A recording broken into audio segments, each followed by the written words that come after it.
Hello, everyone. Welcome back to another episode of No One's a Critic, the best podcast on the internet by far. How you doing this week, Mac? Caveat second only to Cumtown. Cumtown is number Cumtown one. is you listen to Cumtown? Of course I listen to Cumtown. Well, it's not. I mean, that Cumtown is not around anymore. It dissolved into the Adam Friedland podcast, which is still good, but it's missing that element without Stavros there. But I was literally just listening to Cumtown bits before this podcast. I love Cumtown. What's the one that I always laugh at? Nick, he does Regis Philbin. That's my favorite. Oh my god, I listened to that the other day. It like kills me. Oh my god, It's it's funny so too good. because like he doesn't even like really sound like Regis. He just kind of like it's just he doesn't like really sound like him, but it just like it has the spirit of Regis. Oh, I miss that man. We used to watch how to Who Wants to Be a Millionaire, so that was big. I miss him. The how I got introduced to Cumtown was through their Sopranos bit where they do I mean they've done a bunch of like bits about the Sopranos, but I watched one of them where Tony Soprano is fucking Pepper Ann, the like 12-year-old cartoon character from like way back in the day. It's like What the fuck? it was this old like minor car. I never even saw Pepper Ann, but they did a bit where Tony was fucking her, and it was like the funniest thing I've ever heard in my life. Oh, I know. I saw a picture of her now. I know. Okay. Yeah, that's a very funny bit if you haven't seen it. But yeah, great podcast. But yeah, we're the second best after those guys, and we deserve as much Patreon money as they're getting. So make it happen, audience.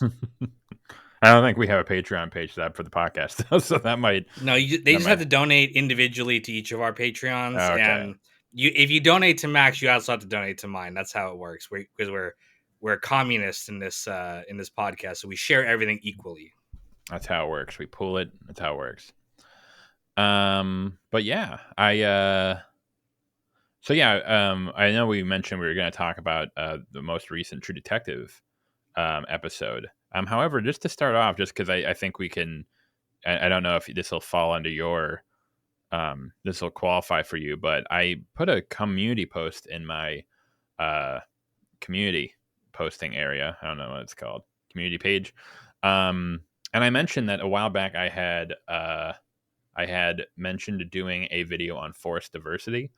And I ended up it's still in pending status. I still have part of it written, but I actually ended up abandoning the project because I could not reconcile what forced diversity really means, especially like woke.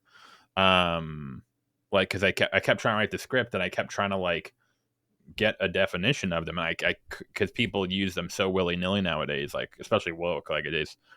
They use it with such like reckless abandon that I have no idea what it means. So I'm like, how can I make a video on it? And so aside from that, though, my question to you was, do you have any projects that you either like have on the back burner, like something like that you started or were going to do, but for some reason you fell off, or do you have projects that you like completely abandoned? And if so, for what reason?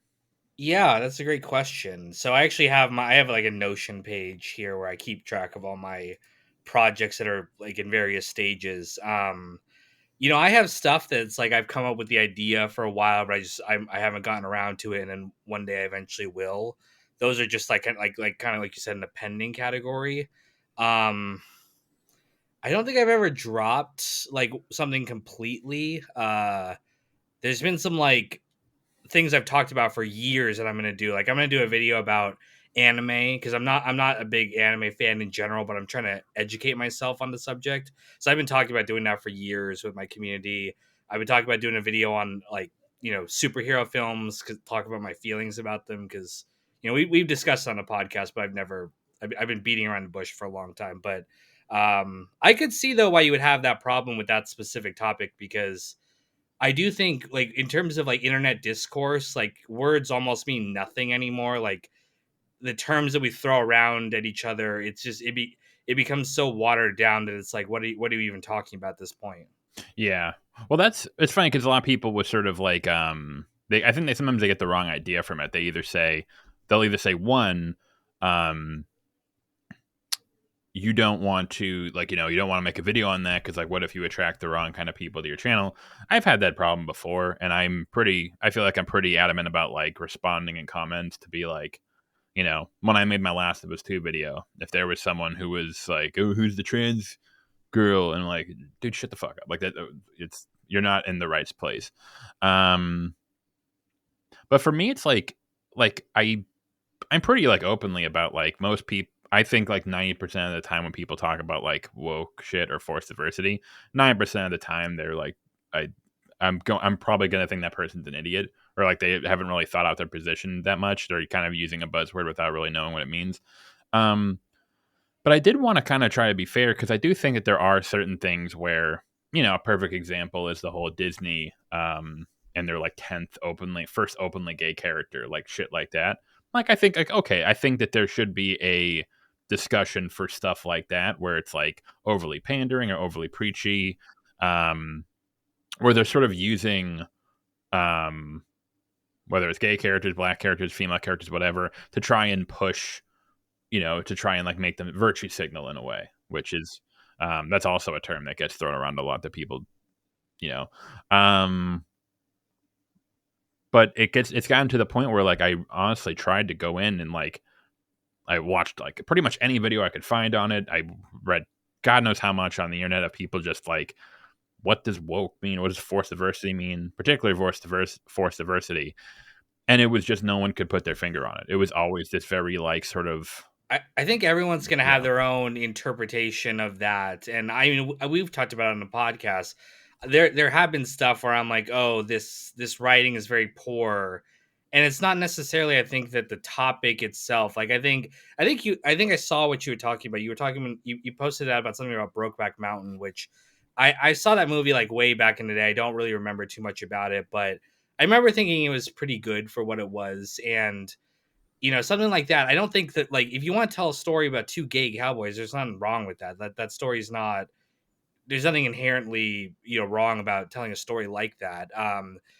If in that movie there's a bunch of like I think cringy dialogue or stuff like that relating to it that's just feels out of place for those characters.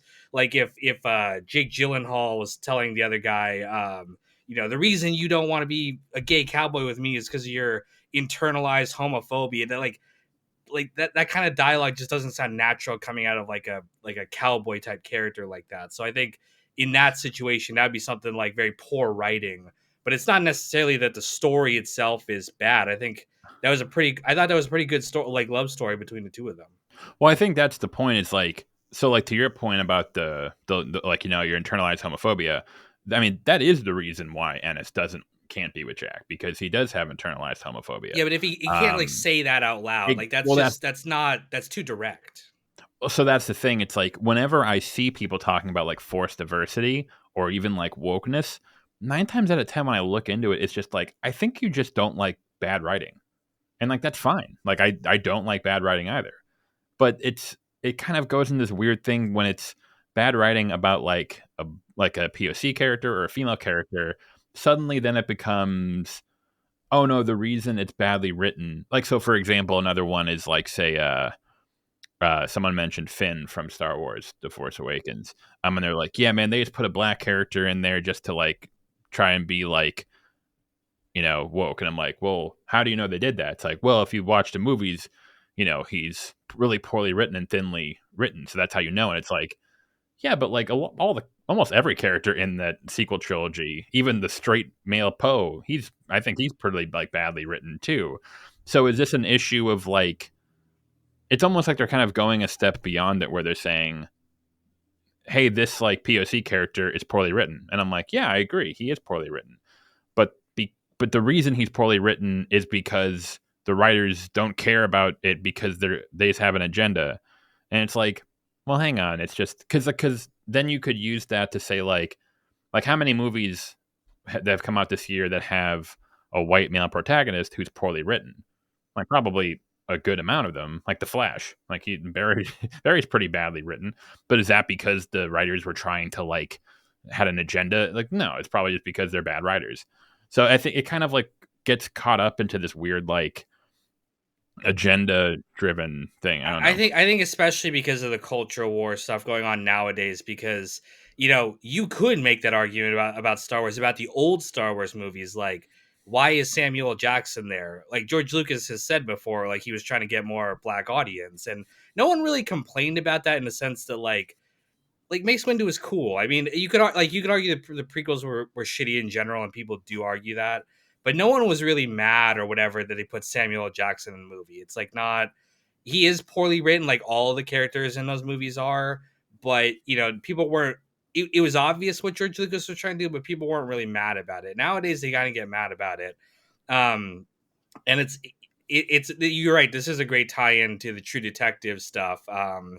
Because we both watched the first episode that came out, and I have a lot of criticisms about the thing, but I think you're right that a lot of people are just inherently blaming the season 4 faults on the fact that it's two women as the lead, and I don't think that's the weak part of the first episode for me. I think I completely agree, because I think that's what kind of bugs me is like when I've been on like Twitter the last like week or so defending. Well, hang on. So let me say, not defending the episode. I actually put my own thoughts. I thought it was pretty. I think I gave it like a 6.5. I was like, it's only the first. Yeah, it's only the first episode. It's setting up a lot. It's kind of clunky. Had some really good points. Had some bad points. Yeah, I thought I was pretty average, roughly. But what was bugging me was that all the people who were criticizing it, I saw, weren't doing it from that perspective. They were saying it's like, oh, this is trash because it's two females. Of course it's bad because they. Oh, and that's another thing that pissed me off, because I just did my True Detective season 2 video. How everyone's like, yeah, guys, it's bad because Nick Pizzolatto wasn't writing. It's like, bro, he wrote season 2. You can't use that.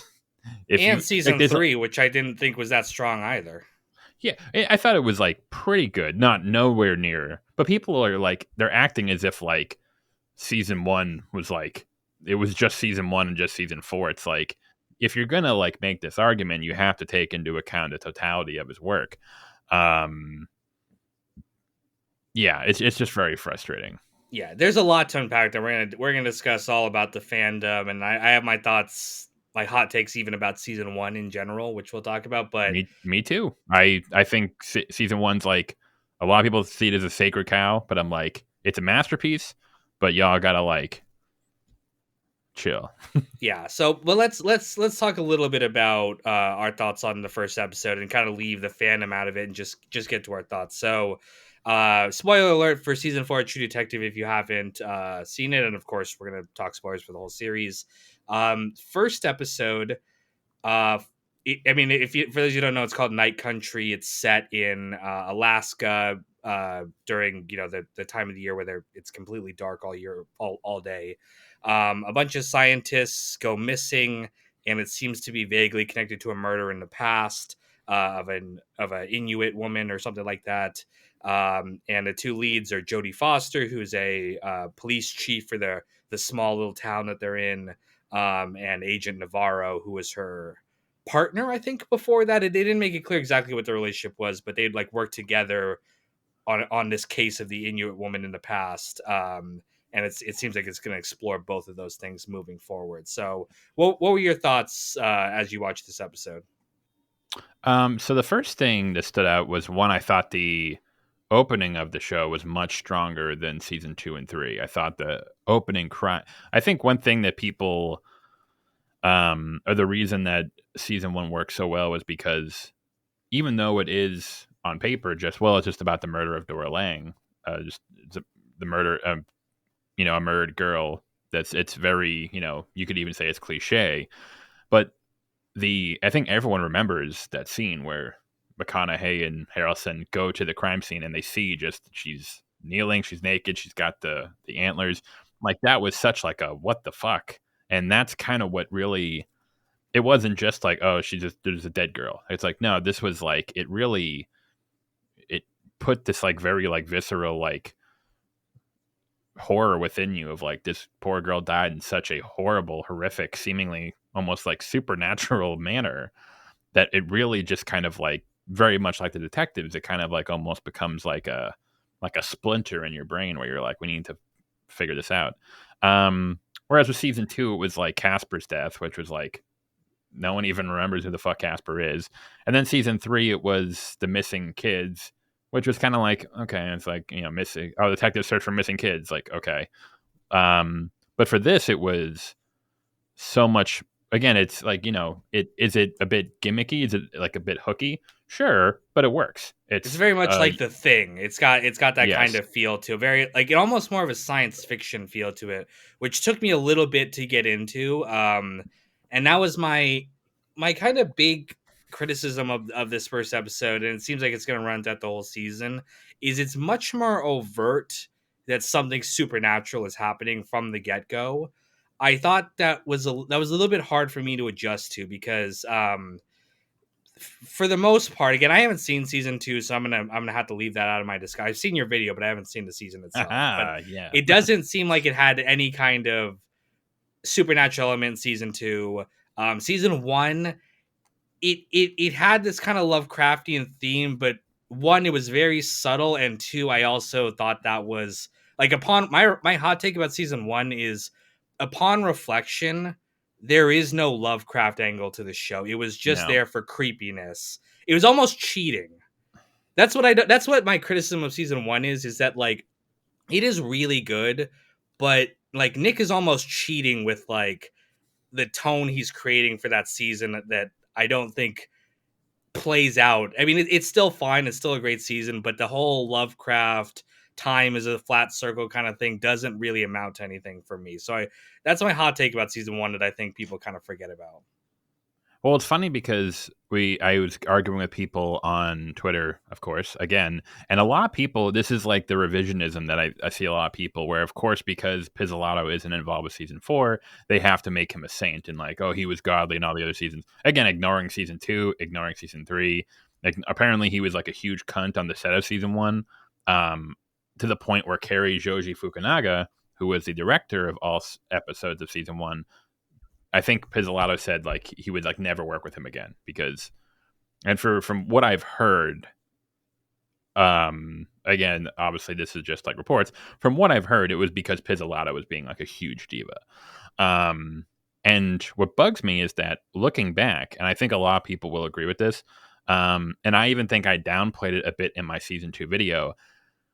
Fukunaga, I think, is really is not given enough credit to how much he should be given credit for how season 1 turned out, particularly as you mentioned, the tone. It was the vibe. It was this it was like someone put it well, a commenter of mine, apologies, I don't know your name or your handle, but they said it was like he was able to create this vibe where it's like set in like a realistic world where there is nothing supernatural going on, but it feels it. And it's like rewatching it, you're like, yeah, why? How is that possible? And I think it's primarily because of Fukunaga's just expert direction. And that element was missing from season 3, which is why I said I do think season 3 is pretty good too, but I definitely thought it like you could see that like the trick only worked that first time with Nick to like or I mean without Fukunaga that element was missing from season 3 where I don't think season 3 quite has the same kind of vibe going for it. Like it's trying to. And I think it's telling that like Nick's like like I've heard a defense of season 2 that he only had like 13 months to write the entire season, whereas season 1 he had written the entire thing before they even started, filming. So Yeah. he had a lot Which of I prep. defended him. I did Yeah, that myself. So yeah. but it is telling that after like the negative press he got for season 2, his first instinct was to just redo what he did for season 1, literally Yeah. down to also referencing the events of season 1. So season 1 and 3 are I directly can't believe they connected. did that. I can't believe they did No that. other Even no if it like season 2 is not connected to the rest of the series, right? there's no like Easter. I mean, like people have said, like, well, the season 3 thing was just an Easter egg. I kind of call like bullshit on that. I think that like, especially in a show like with this caliber, that's kind of cap. It's like, oh, it's a little Easter egg. And the other thing too is like Easter eggs are like when I think of an Easter egg, I think of like oh, there's like a picture in the background of a scene that like They you have directly to call zoom in. out He's on Rust the and computer Marty. and they Yeah. look at the article. It's like that's not a Easter egg. That's like a reference. And that's what Um, hurts this season 4 for me too, which is, we could say that all the seasons take place in completely different universes. It's an anthology show. So if there is magic in this season 4, it doesn't really like the other previous seasons doesn't affect this, but if they are kind of implying that all of them take place in the same world, I think they should have been consistent with like, yeah, we're going to hint at some kind of magic stuff, but from the get-go they're really hitting the supernatural hard in this episode, and now that took me out of it a little bit. I admit that. yeah. Well, there's a theory. I'll talk to you about it after. Maybe I'll throw it out to you after. We don't want to like get too into it. Um, but yeah, so basically, there's a lot of revisionism going on. Of like actually Pizzolatto's based, and it's like of course all these people were like shitting on him come season 2 because he had full control over season 2. No Goa Fukunaga part. I even mentioned in the video. I didn't even realize this. The most famous um sequence from season 1, which was the scene where Rust is undercover with the Iron Crusaders, and it's the one shot take. Apparently, Pizzolatto scoffed at that. He's like, "No, that was stupid." And Fukunaga was like, "No, we gotta do the one take." And of course, now it's like the greatest sequence in television history, maybe. Um, but yeah, but aside from that, the opening mystery I think is a lot stronger. Um, the one thing I will say that I liked about it, well, two things in regard to Navarro and uh, Danvers.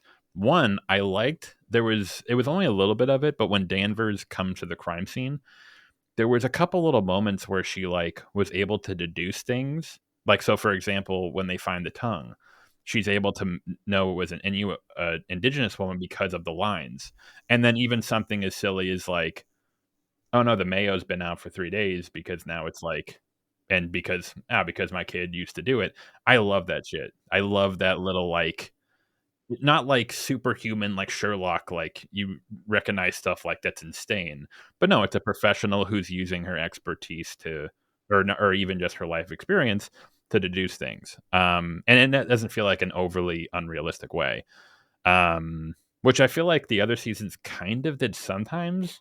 I hope I see more of it, but um and then the second was I liked how, and again it is a bit cliche, but I do like how Danvers and Navarro are like openly hostile towards each other. Cuz even in season 1, Marty and Rust obviously like they like got in each other's nerves, but they weren't like openly hostile. They were working together. They were partners. They were on in most cases on each other's side. Um and that was a fun dynamic. But then season 2 and 3, it didn't really. There wasn't that much. The season 2, you haven't seen it, but like the dynamic between uh, Colin Farrell, Rachel McAdams, and Taylor Kish is just like it's just stupid. It's just like pointless. Yeah. Yeah, I thought that it's interesting we talk about the two leads, which is obviously Jodie Foster as Danvers, and I don't know the actress name, but the other one, Navarro, the Native American police officer. Hmm.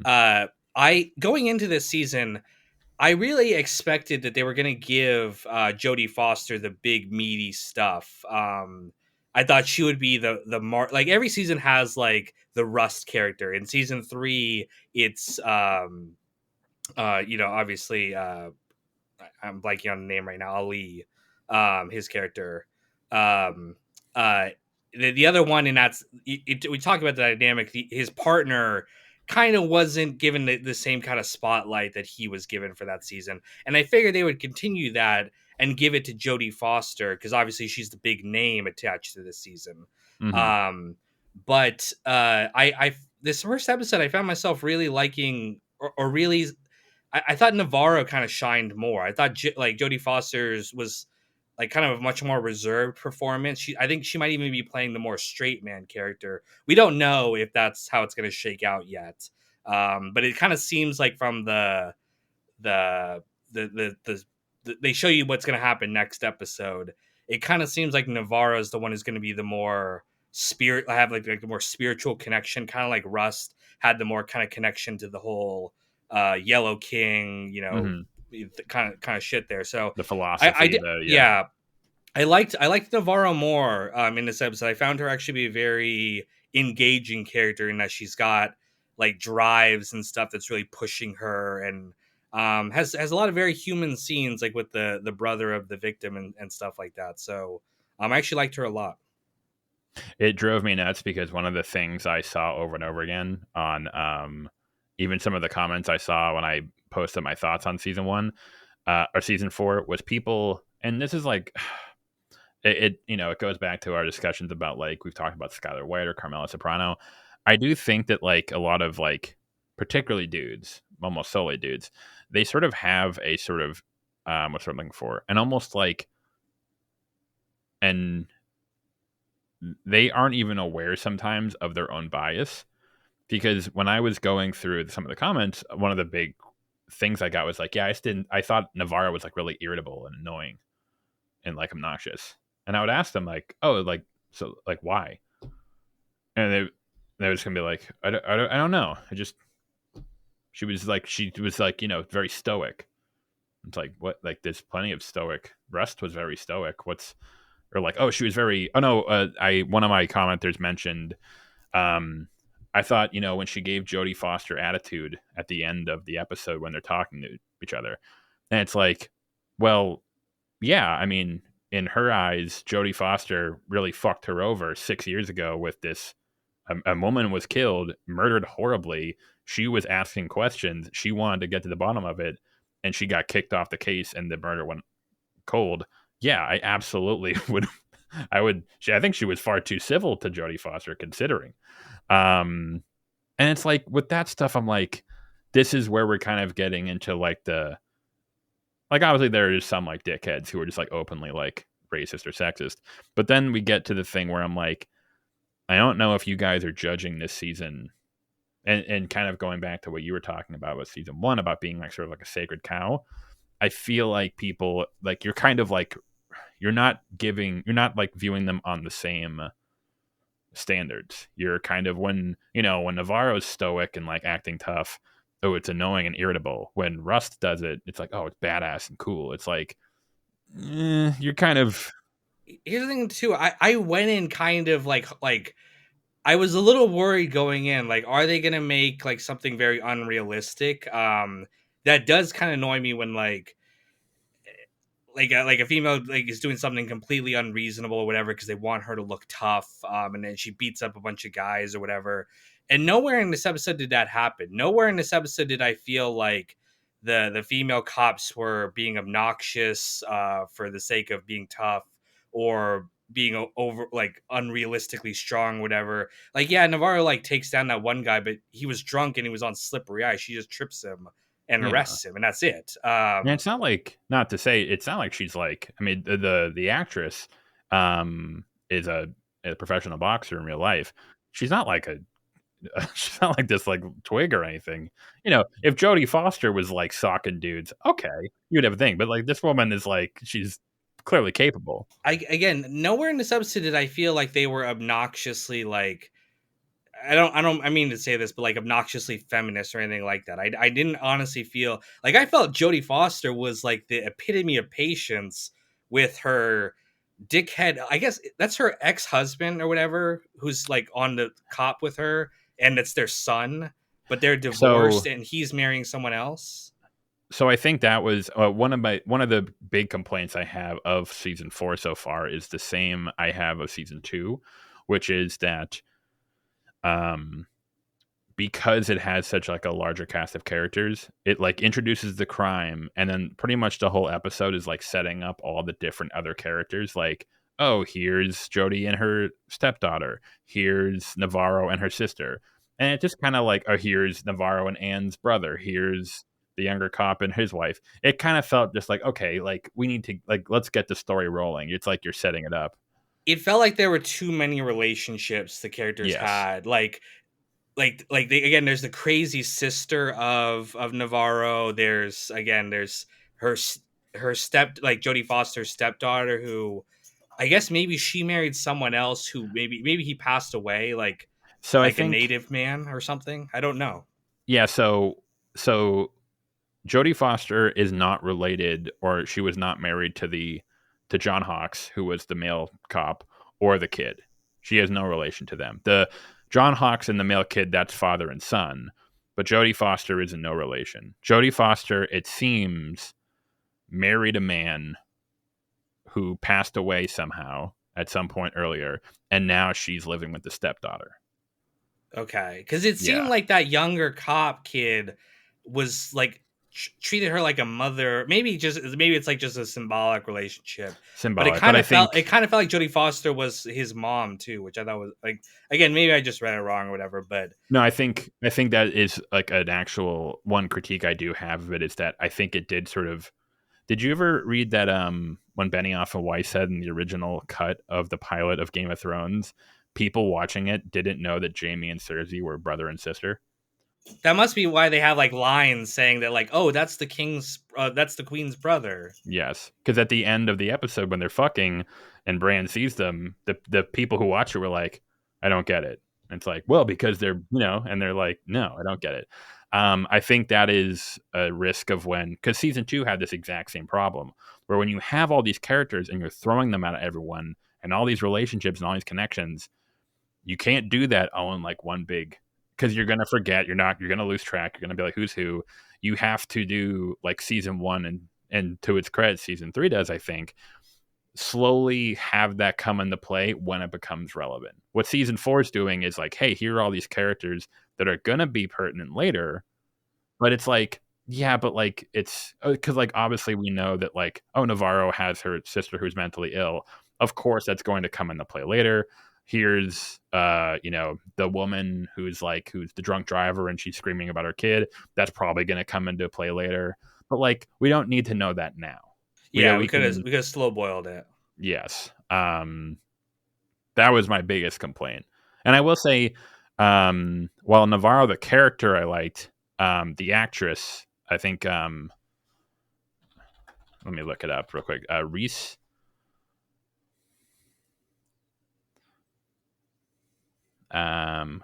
Callie Reese or Callie Reese, I believe so.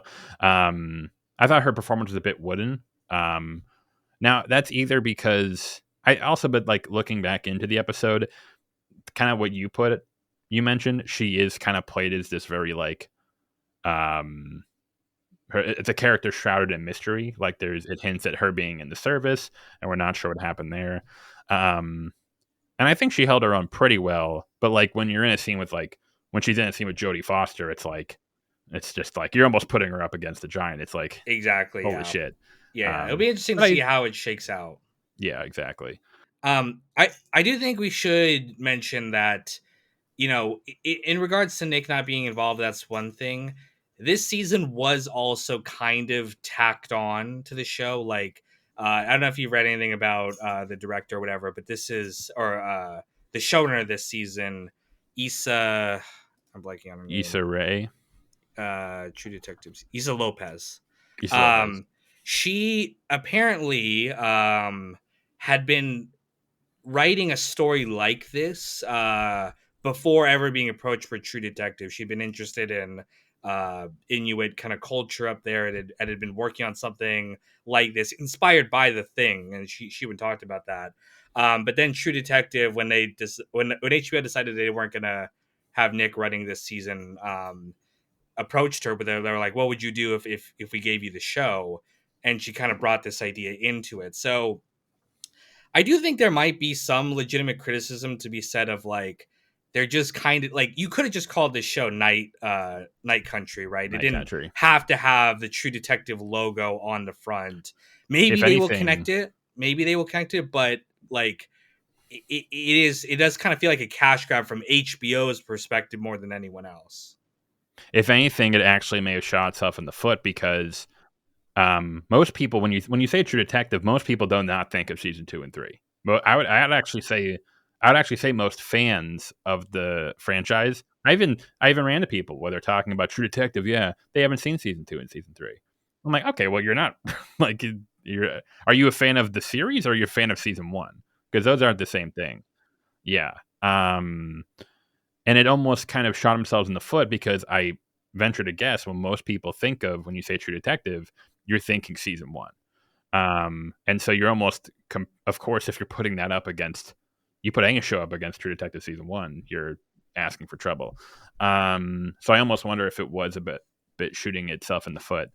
I think Um, so, but unfairly in some cases, because I don't think, like I said, I don't think they have to be tied together directly. Like, I think it's better if they're not. Like, you could do something completely unrelated with just different characters, but keeping the dynamic of two or three detectives, probably better to have two, solving a mystery case that involves some kind of like time angle. And they're being less overt on the time stuff this season. Like, they're not starting like with like going back and forth in time. They might do that next episode, we'll have to see. I doubt it. But I don't think they're but gonna they do a jump forward. it seems like they've left that angle behind, but are leaning much more heavily into the supernatural, which again might be fine. But it does kind of clash a little tonally with season one, which again, you're right. Most people, when they think of True Detective, are going to naturally compare it to that season for regardless of if that's fair or not. But then it goes back to, because a lot of people, and this is like what I got into like gripes about, when they're like, you are correct. Wow, it is really totally different from season one. But is that because of Pizzolatto or is that because of Fukunaga? And I think people really downplay the strength, the importance of a very strong singular directorial voice, even in a TV show, especially like a miniseries. Um, so yeah, it's difficult because when we're looking at True Detective and I'm looking at all the seasons, um, when people say, it's almost like, because like when I did hear that, like, oh, she was just writing this as a separate thing and they slapped True Detective on it. On one hand, I'm like, that I don't think that's good because you're kind of missing out on what like the sort of like the through lines are of all three seasons. But on the other hand, I'm like, I almost think that is in a way good, because one of the huge issues of season two and season three, again, I think people have very selective memory about these, or they're kind of like coping. Season two was not well received by anyone at the time of its release. People cope about it today. It's like, well, actually, it's really good. Like, I think most people watch it and are like, this is kind of very derivative. It's very clear that he had, um, the plot's just messy. He didn't have enough time to like flesh out the dialogue and the characters. It's just kind of a mess. I think I mentioned in the video, it feels like a first draft. It like it could have been better, but cut out a bunch of the characters, go from there. Um, but I almost felt like so much of it, particularly in like the vibe it was going for, particularly in like the nihilism, the dialogue, et cetera, the hard men, the hard boiled men. It was trying too hard to emulate season one. It was just trying to like, especially even with Ray Volcoro. Great character. I love Colin Farrell's performance, but like we do see a lot of the same through line, masculinity, et cetera, et cetera, et cetera. And of course, let's be honest here. You haven't seen season two, I'm sorry, but the two other characters, Rachel McAdams, who is a woman in the show, and well, of course, she's a woman in the show, and Taylor Kish, whose character is gay. Um, they should have been taken out of the show. It was very clear they felt very tacked on, like women detective. If that's the irony, actually, people are giving this show shit for having female detectives. Rachel McAdams in season two of True Detective is such a cliche. She is everything that they bitch about for this show. She is 100%. And then at the end, it's do you care about spoilers for season? Oh no, you saw the video. At the end, it's revealed that like she's a victim of sexual assault. It's like, oh my god, Nick, are you kidding me? The biggest, and then of course, Taylor Kish's entire character is like, I'm gay and upset about it. Like it's very clear that his primary relationship dynamic was between uh, Colin Farrell and Vince Vaughn, which is great. I actually think it's a good part. But like, let's not cope and like forget about that. And then season three, as you put it, the I really, looking back, I really think the only thing it really really had going for it was the structure, which it ripped off from season one. The three timelines and the going back and forth. looking back, if you got rid of that and it was just like a straight narrative, I think you would have the same complaints of season 3 than season 4, whereas like, is this really like, what about these seasons connect to season 1? Yeah. That's It's the like, that's the problem, I think. I don't think there is a central idea of what True Detective is. yes, I think all of Nick's efforts went into just making, and Fukunaga, all their efforts went into making season 1 just as great as it can be, and it worked out. But I don't think there was an idea for like what comes next. It works as like one single season of television. Like if nothing ever came after that, it would be, a perfect series basically. But I don't think there was any thought about like, okay, it's not like the Twilight Zone where we're going into this knowing that we're going to make every single episode different, or Black Mirror or whatever. Like, I think they're just kind of trying to figure it out as they go along each season, to their detriment. We saw that with season 2. Again, season 3 was better received, but I think their first instinct was like, since we don't know what to do, let's just copy season 1 again down to the every single detail. And I will say I appreciate them going a little bit different, because I don't just want to see season 1 again, because you're never going to top that one in doing the same thing. You're never going to top that. But again, it leads to the same problems, which is like, what is this show about? Is this a show about magic? The other seasons weren't, but maybe this one is. And that might be fine. We have to wait and see how the season. Everyone needs to give it a fair shake. If it's awful by the end, then it's awful. But I don't think there is a central tenet that the show needs to abide by, because there never was, even from the beginning. I almost wonder if that's in part of the reason why the anthology format for the show kind of, in a way, I almost think it's shooting itself in the foot, right? Like, because we're talking about season 4 shooting itself in the foot. I almost think that was kind of from the get-go. Like, if you took season 2 and you just put it out there and didn't put True Detective on it, if you called it something else, hey, then or would people have liked it better because they weren't coming off the heels of season 1, or season 3?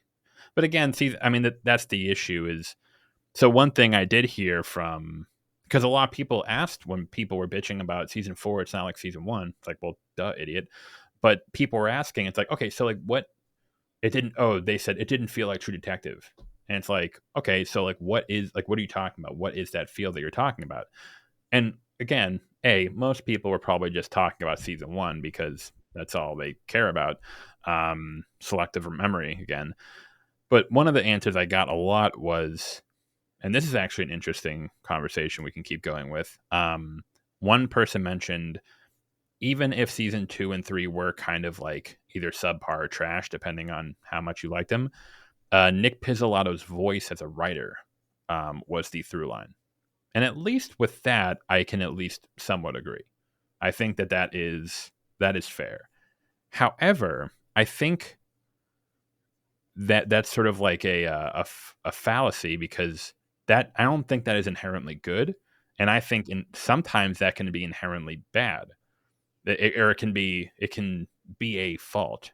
One of the main things for season 2 of True Detective was that it felt like a commenter on one of my videos put it extremely well. Again, apologies for not remembering your username. They mentioned the reason that season 1 worked was because while Rust was talking like all his like philosophical mumbo jumbo, you had Marty, who was there to be like, you're a fucking freak, you know that? And it was a great dynamic. But then someone mentioned in season 2, every character talks like Rust. And it's like, that's it. That is 100. Every character has these like little quips and like talking like they're fucking like Lone Star or whatever. And it's like, that's it. That is why it seems so fucking weird. Um, and maybe with a better director, they could have pulled it off if they like really worked the vibe. But the vibe is just so flat in season 2. It's just like some random city, and it's like, okay. I just looked up the episodes right now. They're only doing 6 episodes for season 4. Which I didn't realize that, and I was kind of pumped. Oh, well, hang on. Is that off? Are you on Wikipedia? Okay. Sometimes I don't quote me on this. Sometimes they don't add the 7 and 8 thing, so it might be 8. However, I have heard from other sources it's only going to be 6, which I'm kind of psyched about. I think particularly season one. I think I probably could argue that season one would it have been better if it was like 7 episodes? Maybe. I definitely think looking back, the first 4 episodes, um, the pacing was good, and then the last four, the pacing, because that's when they like jump ahead, and they jump ahead twice actually in the last four. The pacing gets a little bit. It's not even bad pacing; it's just different pacing. Um, so I wonder if like, hey, if you made 7 episodes, would it be like more consistent? Maybe. Um, but I think having the 8 episodes in season two, particularly season three, holy shit, that did not need 8 fucking episodes. That was like 5 at most. It would have been, if you make it 5 episodes, it would have been way better. Holy hell. Um, so yeah, I actually think that is, kind of going back to the whole like, oh, it's True Detective. It needs 8 episodes. It's like, no, it doesn't. Don't say that. You don't need it. Yeah, I do feel a little bit though. I feel like television has gotten more and more comfortable giving less and less episodes as time has gone on. And I agree with you. I don't want it bloated, but I do also like a full season of good content. That would be the best of both worlds. Yeah. But yeah, I agree with you regardless. You want to know one thing I disagreed with you about though? I saw your argument on Twitter and I was like, no, I hard disagree. I don't like the intro song. Um, Oh, Billie and it Eilish. and Okay. it's not and it's not because it's sung by a woman. In fact, I actually think it should be sung by a woman. If you're gonna have two female leads, I think the song should be female led too. I just don't like Billie Eilish in general, and I love pop music. I love Taylor Swift. I really like Miley Cyrus. I can't stand Billie Eilish music in general, so I did not like this intro at all. Okay, but hang on. So, but with that in mind, if you don't like the song, do you think the song fits well with the theme of the show or like the vibe of the show so far? That's the question. Arguably, but that's kind of negative for me because I didn't love the tone of the first episode. I'm gonna give it a fair shake. I'm not making judgments yet because Or I you have to see can the whole thing. say um it doesn't really match with the tone of the episode because the tone of the episode is kind of inconsistent. I think that's also a fine argument. Um the thing that bugged me was it seemed like a lot of when people would all they would do was like, huh, Billie Eilish, huh? It's like, okay, that's a bad argument. Like if you don't like Billie Eilish, that's fine. If you don't like the song, that's fine. But you need to like, because like for um my view, I actually am not a huge fan of the song that they picked for season one, like the Dusty Mesa. I actually don't like that song, but does it fit perfectly with the show? Absolutely, it's fantastic. And I think that there's a difference there where it's like, because again, you could pick a million songs that you could pick Brandy by Looking Glass. You could pick Bruce Springsteen. You could pick a million songs that I like, but does this song work for the tone the show is going for? And I thought, and as much as I actually really like that song by Billy, um, I think it fit with the tone it was going for. This more like sort of, particularly with like the supernatural, um, like the thing John Carpenter esque references, more modern take on it. Yes, where it seemed like where it seemed as much as I do like the song from season two. Um, and I think I like the song from season three. I have to re-listen to it, I honestly but it can't even seemed remember the song from season 3. it kind of felt like season two and three were trying to recreate the dark western vibe from season one, and it's just like again, we're kind of going back to what we are talking about. Like, so what are we doing? Are we trying to give all of these seasons a distinct identity, or are we trying to make them seem like the same thing? And it's like I don't even know if you could if I watched again, like when people are like, doesn't feel like True Detective. If you were to show me seasons one through three completely separate from True Detective or anything, it's just three separate series, could I tell they were by the same guy? Could I tell they were by the same creator? Could I tell by the same director? I don't know. And it's difficult because we can never find that out because it's yeah. I would have leaned more into like Alaskan native like Inuit type of vibe, That would have been because cool. I felt like the most interesting thing about this season, which I don't they didn't really play into this. They might I think actually they will in more episodes, is play into the creepiness of Alaska more. Like this is a part of America where it is dark all the time. That's a perfect like excuse to have a really creepy vibe, really sinister vibe to the darkness and the ice. And I think they will go for that later from the trailers and stuff. But yeah, I felt like the pop kind of clashed with that a little bit. But one thing I did notice about the supernatural element of this first episode is it reminded me a lot of The Terror. Have you ever seen that show? I've heard of that show. I think I might have even put it on my list because I remember when it first came out, it looked bad. It's on AMC, right? I think so. Yes. Okay, yeah, because I remember thinking this looked kind of badass. But I never got around to watching it. You know what's so interesting too? The Terror is an anthology It show, is, kind of isn't like it? True Detective in the sense that, Yeah. and the second season doesn't really have anything to do with the first in terms of plot and maybe even in terms of tone. So that's an interesting comparison. But my point was the first season of The Terror deals with the ship in the 1800s that gets ice locked, and it deals with like kind of Inuit supernatural elements. There's a big polar bear thing to it. There's the whole thing with the tongue, and I was like, okay, that makes sense because obviously they're dealing with very similar cultures here. But that makes me think like I already kind of know the twist of what they're gonna do with the supernatural here. Um, but we'll have to see. I don't know yet. Okay. Yeah, it's I don't know. I feel like again, when we're talking about True Detective is like a as like a series, is like an anthology series. It's no matter what angle you come at it, you can't win. It's but what really bugged me, particularly on Twitter, what I was seeing was like that people were it was the um kind of like retroactive coping for like, oh, actually season 2 was actually really good. And it's like, no, it wasn't. No, like stop it. Like you were the person shitting on it when it came out. Season 3 you probably didn't even watch. Most people didn't.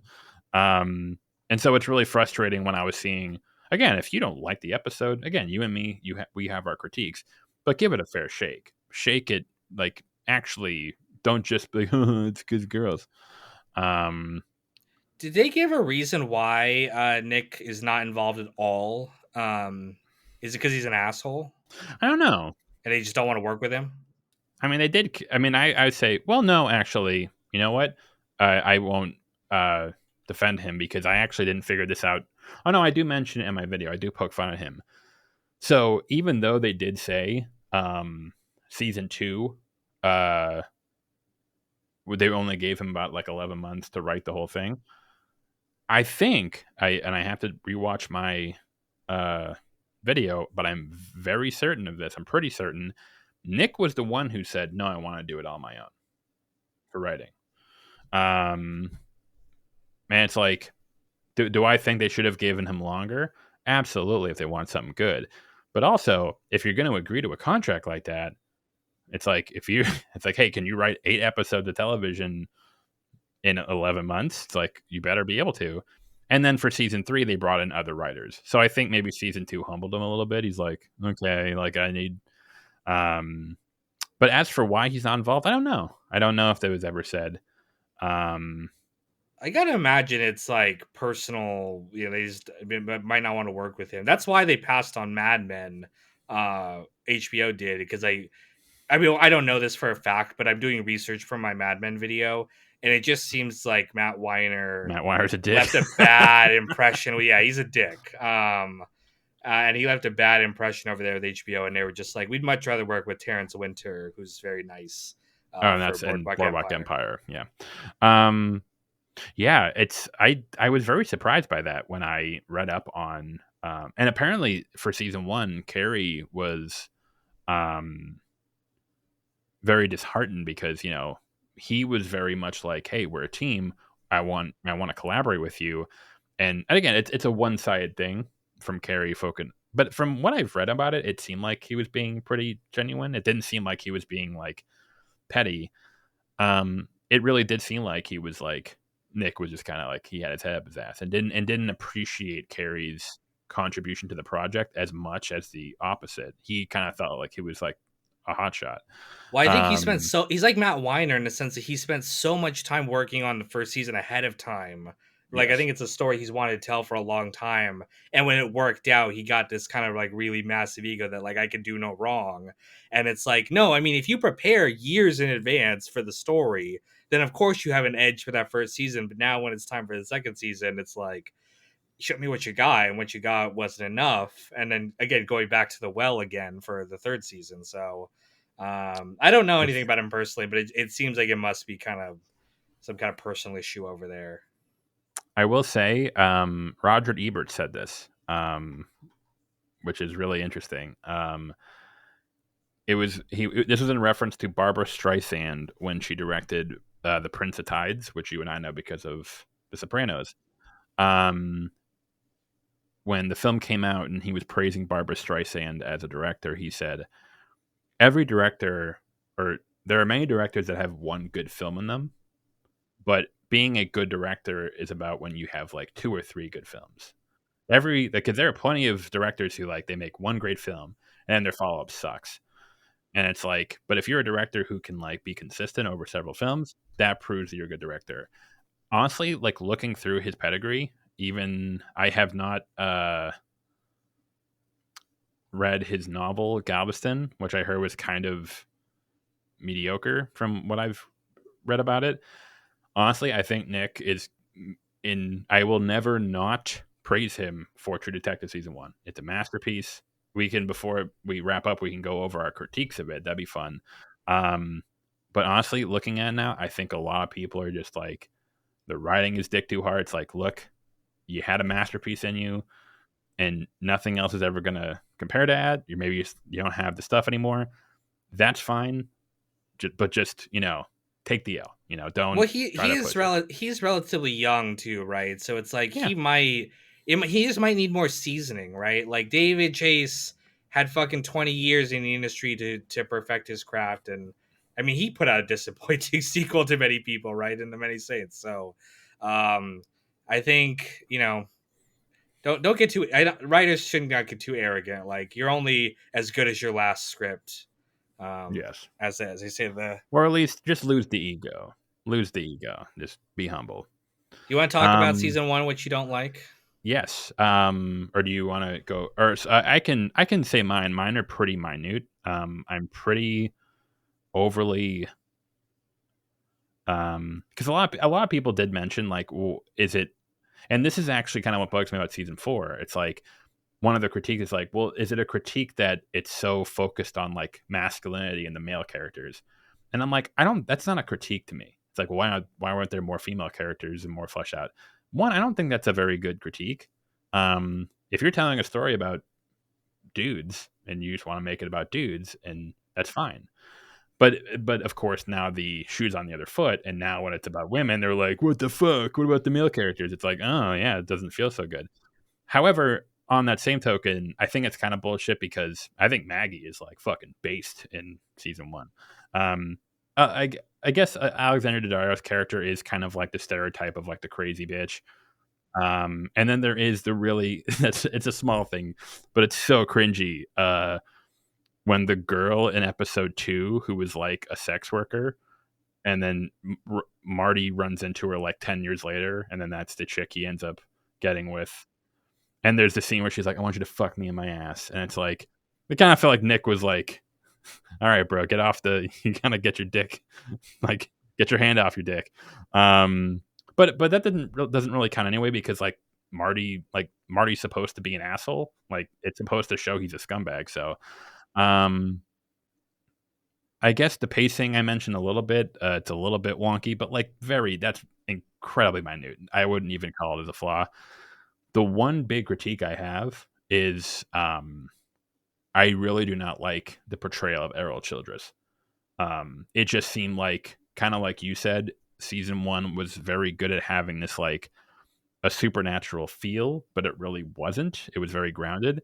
Errol Childress is the one character that I feel like kind of jumped the shark a bit, where it didn't feel like he belonged. He was too sensationalized. He was just kind of like weirdly. He felt like almost like a Hannibal Lecter character in a show that does not. He He did felt not really out belong. of place to me. Yeah, not enough to like ruin it, but like it very noticeable.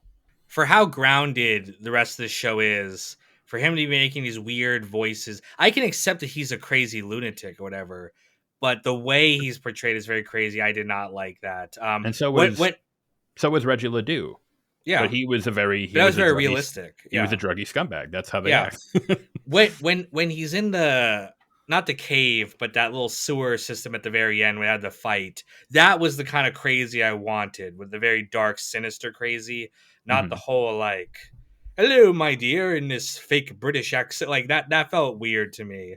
I didn't like that part, and I said, like I said before, the super. That's why I felt like season one is almost cheating, because the supernatural elements for me like fall apart the second you think about them. Like, I don't know what that pedophile cult was trying to do, or if they were even trying to do anything. But the series was made it seem like they were trying to do something like summon some kind of demon, or go to Carcosa or something.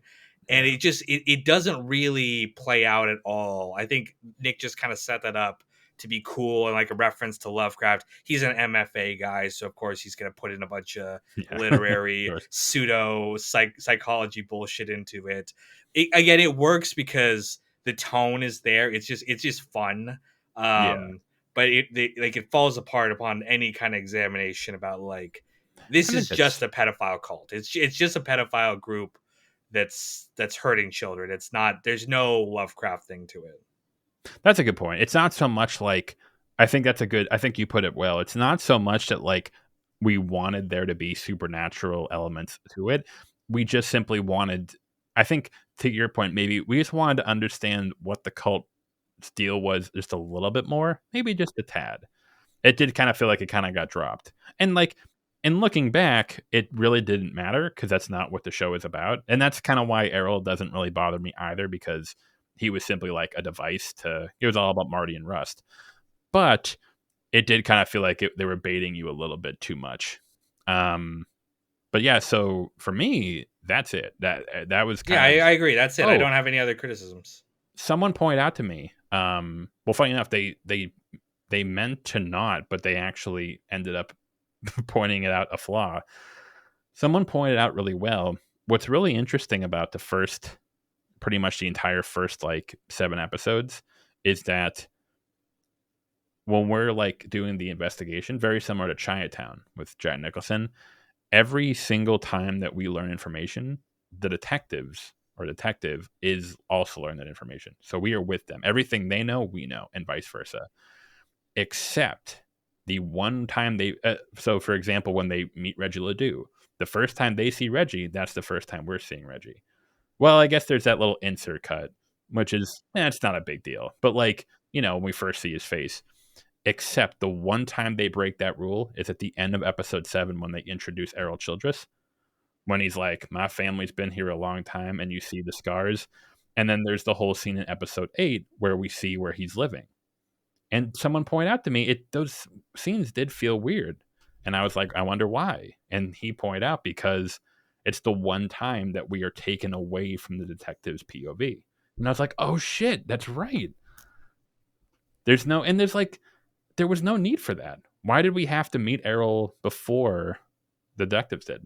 The one justification for that is the entire, it's a story within a story, right? The premise is they're telling those detectives, interviewing them about what happened, and so obviously the narrative is only tied to them. But starting in those episodes where they meet up again and they're going to continue the investigation, then we're in real time again.